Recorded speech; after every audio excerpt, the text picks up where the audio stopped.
Hi English 090ers. This video is to help you learn what to do and what not to do in a formal email.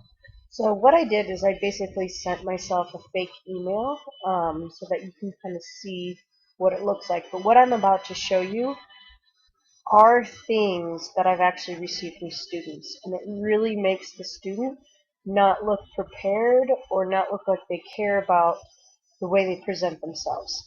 So I'm going to open up this email from this student, which is really a fake student, and I'm going to read it out loud to you. It says, "Here is my assignment. I want feedback if it doesn't make sense." And then they have, "Politically correct language is still more beneficial than harmful to our society because it sets the right tone for our interactions." And it goes on to have their support. So looking at this, there are several things that are not great. First and foremost is the subject. So right here it just says assignment, but that's actually pretty generic. So actually what I'm going to do is I'm going to go ahead and reply. This is what you guys would usually see. And I'm going to write or change this email as if I were this same student and about to send off a formal email. So what you want to do is first you want to make sure your subject is relevant and really specific. So yes, it is an assignment, but which assignment? So for you guys, you're writing journal number 2. So you would want to have some sort of subject that is short but specific to what's going on, so that I know, oh, if I were to open up the email, close it, and then need to go back to it, and I'm like, wait, where's that journal entry number 2? Then I know because I can look at it from the subject line. Then, I'm just going to delete this random stuff. As the article that you read discusses, you want to have a greeting. And especially if you don't know the person very well or you haven't interacted with them, you always want to begin with Mr. or Mrs. Or in the case of academia, you can begin with professor or even instructor, whatever you want to do, but make sure it's formal. And make sure you have a greeting. So you can say, "Dear Ms. Mulcahy," that's me. I don't always need it so formal, but for this assignment, guys, I just want to make sure that you are in that mindset of when I'm emailing an instructor, especially in the beginning when I don't know her or him, I want to be formal. So using things like Mr. or Mrs., or you could do professor, or instructor, either one, and then try to use the last name in the beginning, and then if you see that they sign off using their first name, then it's okay. Some of you I've already emailed, and I tend to sign off using my name, Kate.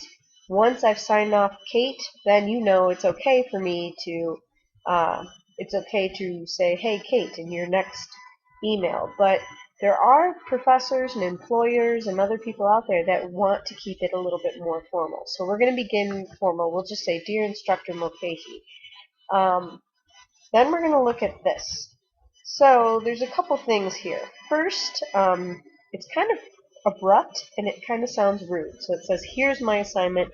I want feedback if it doesn't make sense." You want to kind of say, "Dear instructor, here is my assignment.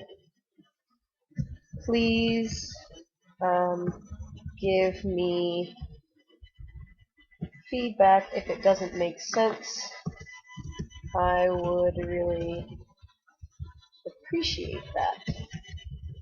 Okay, just small little things like that make you sound, one, a lot more formal, two, a lot more polite, and three, it just makes you sound more intelligent because you're being a little bit more clear and not so abrupt.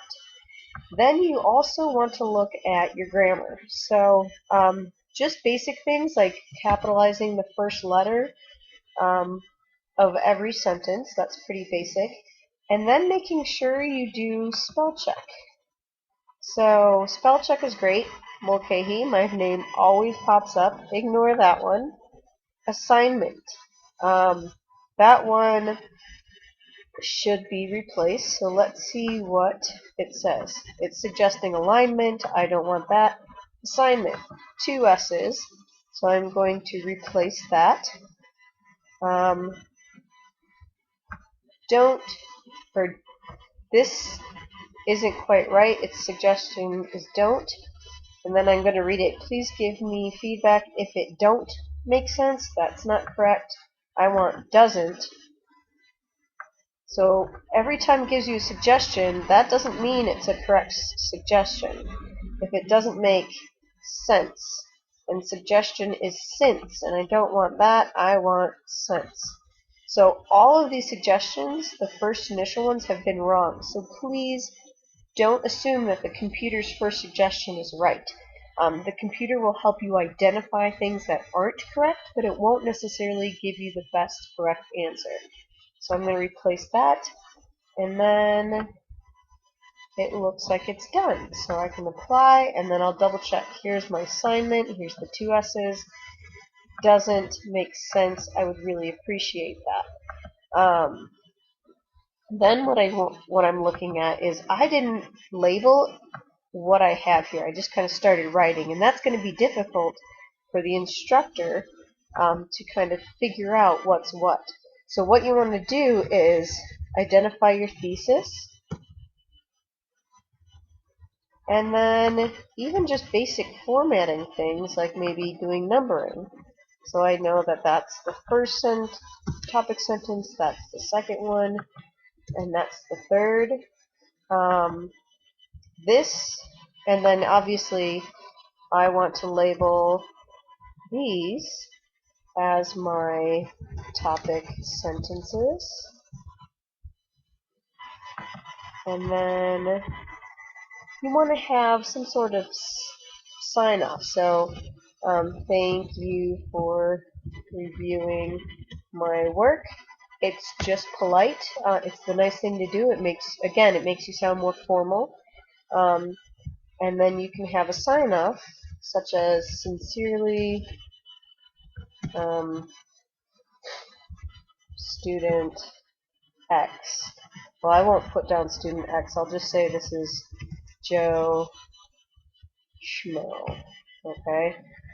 So as you can see, this looks a lot different and a lot more formal and a lot better than the previous email. You guys really need to think about how you're presenting yourself in any interaction, especially in your writing, because people, specifically instructors, employers, some of you, whether it's bankers or you're dealing with the law, how you present yourself in your writing really influences how people perceive you. So you want to make sure that you are putting your best face forward. And even in basic things like email, this can make a difference.